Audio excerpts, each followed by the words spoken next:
Значи, може да се пофалиме дека Кисела вода е прва општина у Македонија што има вакви прочистувачи за надворешна употреба. Тие се оние Filter Cube 3 уреди. Значи, тие беа донирани лани за роденденот на општината и као донација, и таа донација беше промовирана као капитален проект. Овие уреди се донација од Екотип и тогашниот градоначалник на општина Кисела вода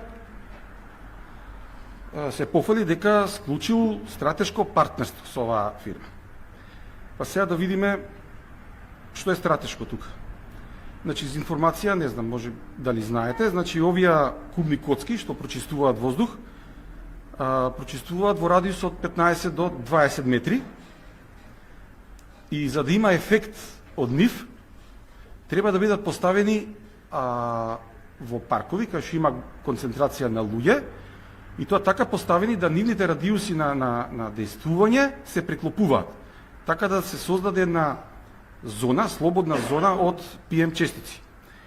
Сега ние тука стратешки ги расфрливме тие по населбата.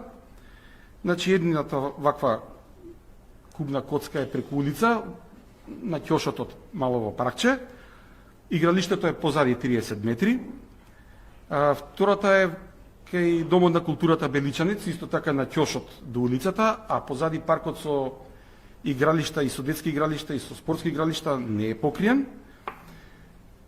Мислам дека има уште едно во расадник и сега тука ми е сетот прашања. Значи, предвидени се 5 вакви најавени се. Овие 3 ги знам, другите 2, ако може да се дадат локациите, каде се, не можев да најдам ни на интернет, каде се поставени останатите 2. Зошто дел од овие кубни коцки не работат? Значи, оваа кај спроти општината работи, таа кај Домот на културата не работи. И овде повлекува па други прашања. Значи, кој е одговорен за одржување нивно, кој е одговорен за менување на тие филтри? Тие филтри се скапи и се менуваат на еден месец, ако сакаме да функционираат како што треба тие кубни коцки. Значи, спрема овој стратешко партнерство, кој треба да ги плаќа овие филтри?